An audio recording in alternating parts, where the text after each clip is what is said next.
Hi everybody, welcome to another Future Tech episode podcast series. It's me, Charlie Sell, I'm the MD at Arrows Group, and we've got a special one-off show today. Normally we're talking to CTOs, CIOs for STEM graduates, giving thoughts on emerging technologies, but it's great pleasure to have Rebecca Berry, who is the Head of Culture, Diversity and Inclusion at Lloyd's Register with me today. And we're going to do a one-off podcast around diversity, inclusion and culture. Rebecca's super passionate about this, which you will undoubtedly find out as we go through the podcast. And we'll keep a similar format. So find out a bit more about Rebecca's background, how she got into diversity and inclusion, thoughts on what it really means, and actually what is D&I. It's something that's spoken about a lot at the moment, but do companies really know what it is? And as a STEM graduate, what do you really need to look for when thinking about future employers? And then the last but equally important question around advice for STEM grads and thinking about businesses you want to join and how you can really understand if they really embrace D&I, culture, and corporate social responsibility, I guess. So, Rebecca, welcome to the show. Thanks for being here. How are you today? I'm very well, thank you. Very excited to get super passionate about D&I again. You know, any opportunity, and I'll talk about it for hours. Oh, great. Well, let's jump straight into it then and just find out a bit about how you actually got into it in the first place. I've been with Lloyd's for 21 years, and my route has been up through the HR function. I've been looking after culture for about 4 years, D&I for about 2, and before that I was the HR director for one of our business divisions. So it gave me a great insight into the existing culture at Lloyd's Register and helped me to find a path for us to navigate to move towards a more competitive culture, one that is more inclusive. It's a very old organisation, it's 260 years old, and we're all about making the world a safer place. But when you're such an old company, sometimes it can be hard to break with traditional behaviours and mindsets. So that's my job. Fantastic. And so what got you into D&I? What does it mean to you that gets you so bought in and passionate about it? It's about creating this sense of belonging for everybody in an organisation. So everybody knows there's a level playing field, that they are going to have equal access to opportunities to learn, to develop, to take their career the direction they want. They know their voice is going to be heard, they know their voice is going to be valued. And it's a place that they'll want to stay, and it's a place that they'll want to encourage the people around them to work at or buy from, depending on what sort of a company it is. Yeah, and I think that's really interesting, isn't it? Because when obviously from a commercial angle, when with D&I becoming so prevalent, I think it's not just about what some people may feel like the warm fuzzy feeling. There's actually a lot of commercial benefits, isn't there? When you truly embrace D&I, building longevity, building loyalty, getting the best out of people are all part of the positive impacts. Absolutely, yes. I think anybody as consumers want to know that they are seen and what they want is being taken into account by the people that they're buying things from. And increasingly in business to business environments, I often get involved, which Lloyd's Register is, I often get involved in tenders to organisations who are saying, what's your D&I plan? What's the composition of your board? And so we're being asked more and more questions about what we're doing to become inclusive. Yeah, fantastic. So let's talk a little bit about D&I then. So just explain to us a little bit more, when you look at it as such a broad, huge topic, what does it mean to you, and a bit about what you're doing with Lloyd's Register? There's lots of ways to address D&I, and as you say, it's quite topical at the moment, and a lot of companies are rushing to get themselves a D&I advisor, consultant or whatever. And it can feel a bit conceptual, you know, and as you say, a bit, oh, lovely and huggy and fluffy, and I want to feel included. And diversity and inclusion are kind of different things. So diversity is a fact. and inclusion is a feeling. So diversity is a fact. You can see whether you've got, for example, a diverse board, a diverse talent pipeline of people who are moving up the organisation, your talented people who are going to become your next leaders. But the feeling bit is harder to kind of put your finger on. And you get this from employee opinion surveys or pulse surveys of any description. But is how do people feel about working in your organisation? Do they feel heard? Do they feel seen? And that's the bit that some companies struggle with, really understanding how it feels to work in that organisation and what to do about it if people don't feel as though they belong there. So you need very, very self-aware leaders and people in the organisation who are aware of, for example, the privileges that life has given them, that perhaps it hasn't given other people, so that they can be allies. They can be upstanding allies, not bystanding allies, but upstanding allies to amplify the voices, to take away barriers, to sponsor where barriers are in place to make sure that people do get their opportunity to be heard. So the things you can do to make that happen, there's some quite practical things. So you need to have transparent reward processes, transparent recruitment processes.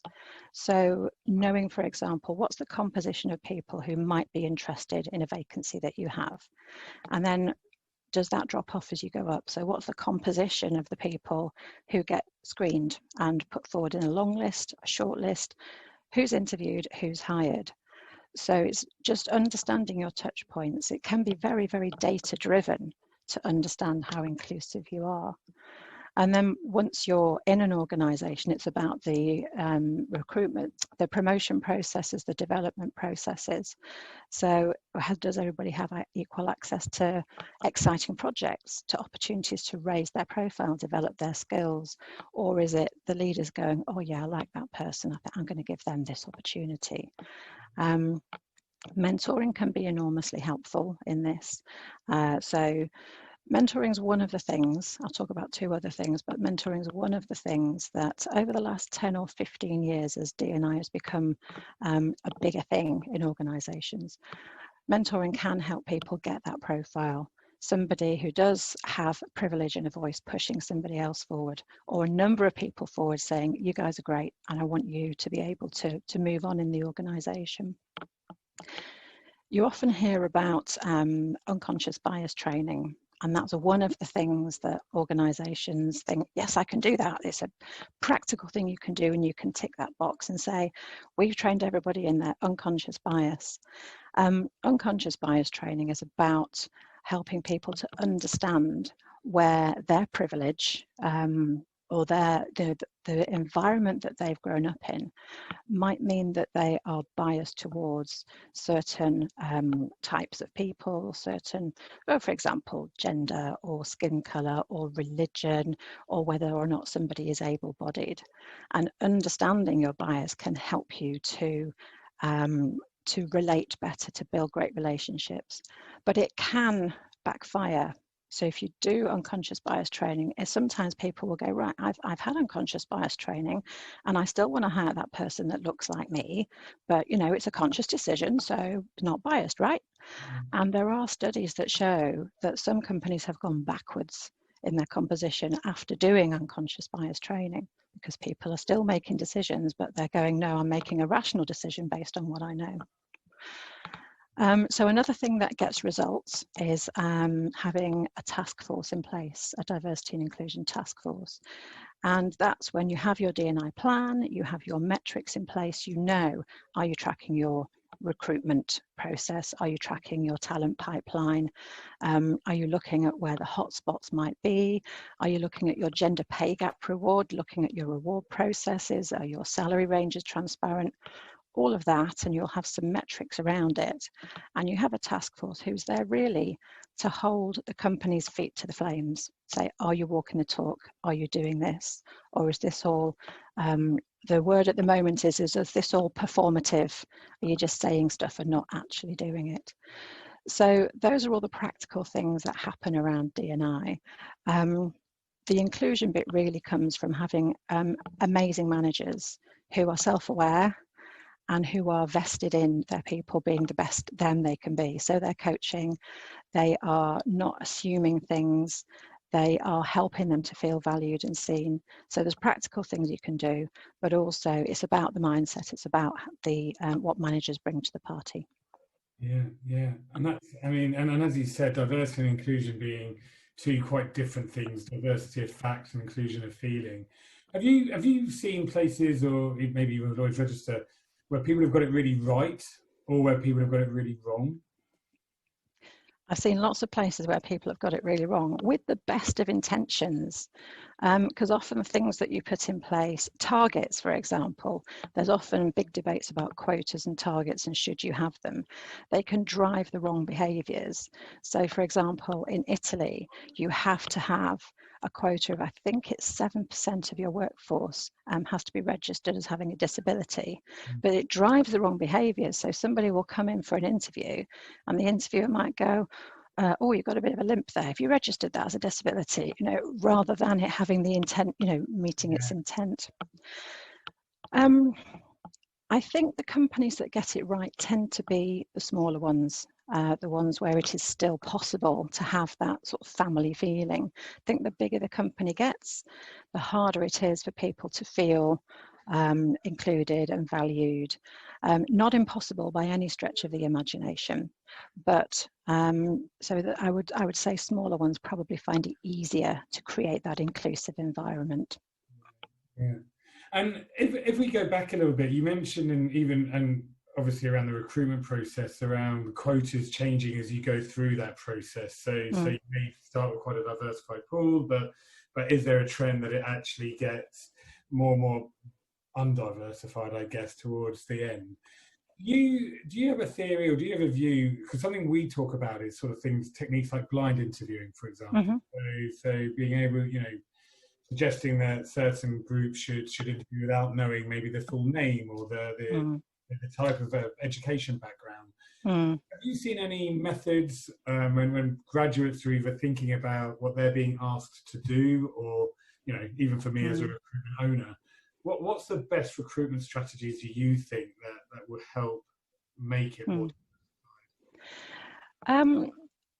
Having those quotas can also drive the wrong behaviours. I think having diverse hiring panels is probably the most immediate impact you can have, so that the assumptions, the biases that we all make, the blind spots that we have can be highlighted. That can be resource hungry to insist on having a diverse hiring panel, but I think it does pay dividends because you get a broader perspective.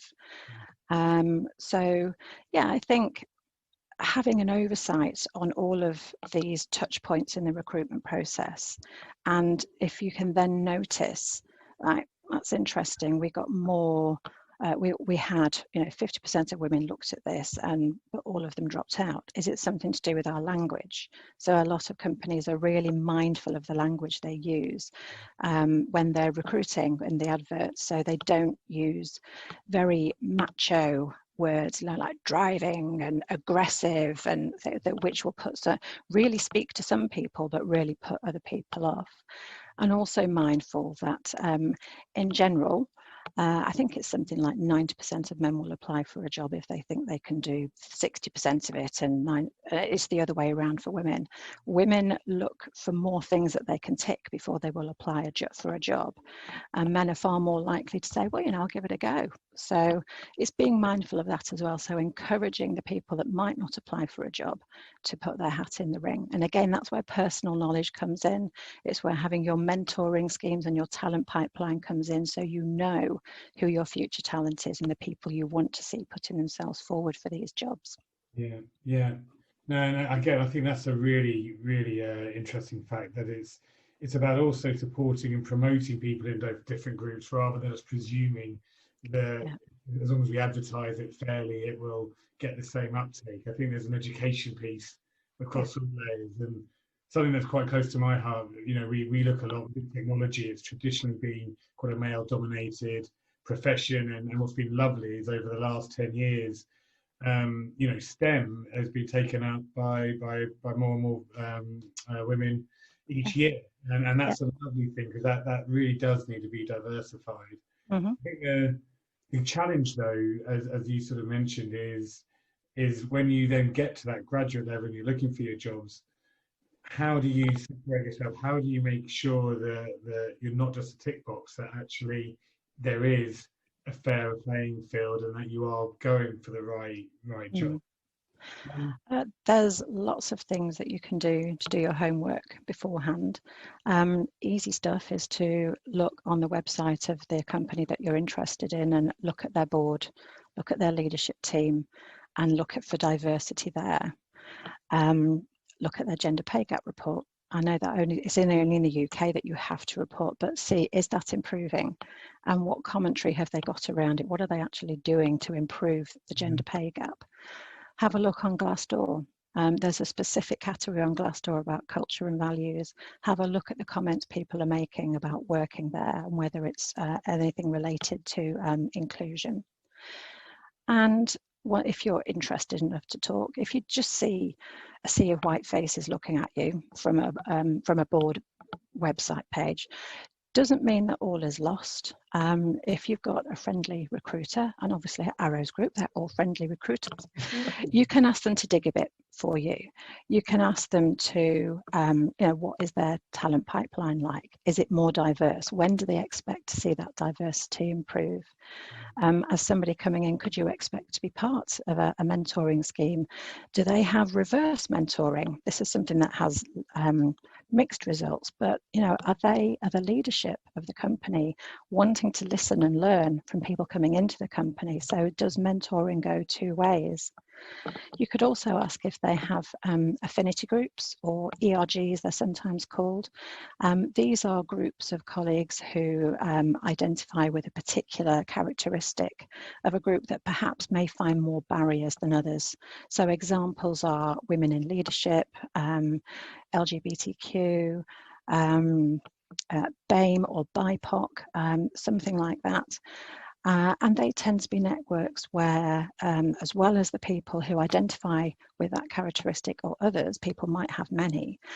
It's also has members who want to be allies for that group, who want to amplify them in the way I was talking about earlier. Amazon and Google are both open with their ERGs. If you Google ERGs or Amazon ERGs, you can see that they have them all over the world. You can see what they talk about. So there's lots of information out there to find about how they work and what they do. And these groups have a maturity continuum, so they can start out as kind of a mutual support, help, social entity. But at the other end of the scale, once they mature, they can be advisory to the leadership. They can be a strategic group that help the leadership to pitch their policies, pitch to their customers, to have more of that, that broadness, that of perspective and thinking to bring into their leadership decisions. And you might also ask your recruiter if that company has had a D&I audit. So they are external things where somebody or a team of people will come in and look at the whole organisation in terms of diversity and inclusion. So the transparency of your award processes, the transparency of your recruitment, but also things like how are grievances resolved. For example, if somebody raises a complaint about racial discrimination, who investigates that? Because usually, in the UK certainly, the further you get up in terms of seniority investigating, the more likely it is to be somebody who won't necessarily understand what it's like when you're on the, to have to make a discrimination claim. So D&I audits really go into and make an organisation feel uncomfortable, which it should, but it highlights the things that they can do to be more inclusive. So if a company's had a D&I audit and they've used that to make a plan and they're talking about it and working on it, that's a company that's serious about D&I. And I think actually that's also another really interesting angle, isn't it? That although this podcast is predominantly focused for STEM graduates, we've touched a little bit on companies, and it's not too late. I don't think companies, whether you're small, medium or large, should necessarily feel like you can't change your policies, or you can't now embrace D&I, and actually Absolutely. the sooner you get on and embrace it, you can be quite open and transparent, and maybe even acknowledge it's not been something we've traditionally been strong in, but we understand the value of it and we're embracing it, and this is the change that we're committing to over the next period of time. That is a statement in its own right, isn't it? You don't have to be already proven, as long as you're showing true intent. Absolutely. Yes. Yeah, fantastic. Because again, I think the world is changing at a rate of knots. So it's, we all need to be on this path together, I guess, rather than all pockets of people really trying to amplify their voices. So have you any last words then? So we've covered, and again, anyone listening, I think, will understand why I was so keen for Rebecca to be on this podcast. The passion, it's obviously something you love and you've thrown your life and soul into. Any final thoughts from you when thinking around, if you're advising your daughter or anyone, going to another business? We've look at website, look at the composition of the board, look at their D&I plan. Any other last words of wisdom from you to help our listeners? I think going back to something you said earlier about wherever you work, whatever you do, whatever your set of privileges or barriers, we can all be great allies. We can all try to understand other people's worldview and accept it and believe it and not get defensive about it. And we can all help each other to make any organisation a great place to work. You don't need to wait and see what the leadership do. You don't need to wait and see what your manager does. You can make the decision yourself that I'm going to be a great ally for people who experience barriers of any kind, both at work and in my personal life. Yeah, fantastic. And I totally agree. The allies and being in it together is probably the single best thing anyone can do at any level within the business. So, Rebecca, thank you very, very much. That's been really, really interesting and insightful. And for everyone listening, so that's Rebecca Berry, as I said, the Head of Culture, Diversity and Inclusion at the Lloyd's Register. Hopefully there's been a really interesting topic. It's one that I'm pretty passionate about myself. I look at it not just from gender diversity, but it covers a whole spectrum, and disability and a number of other areas are all equally important. So it really is something that as a society we should be embracing and understanding what it means. And as Rebecca said, the more we work together on it, the quicker and the more evolved we'll become. So yeah, Rebecca, thank you very, very much. Thank you. I've enjoyed it. Yeah, great. And this is another podcast of the Future Tech series. Thank you, everyone.